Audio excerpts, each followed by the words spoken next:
ജീവിതം പഠിക്കാൻ ഒരുപാട് ദൂരമൊന്നും പോകണ്ട ജെറി. ഈ സ്ട്രീറ്റിന്റെ ഒരറ്റം മുതൽ മറ്റേ അറ്റം വരെ വലിച്ചൊരു നടത്തം നടത്താൽ മതി. ഇവിടുത്തെ ഓരോ കോണിലും എല്ലുമുറിയെ പണിയെടുക്കുന്ന മലയാളിയുടെ മുഖത്തോട്ടൊരു നോട്ടം നോക്കിയാൽ മതി.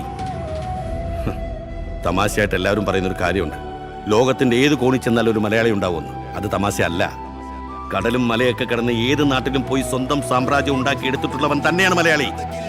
നിന്റെ അപ്പൻ എങ്ങനായിരുന്നു? ജേക്കബിന്റെ മകൻ തോറ്റുപോയതിനെ പോലെ വന്ന് നിൽക്കാൻ പാടില്ല.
Diga,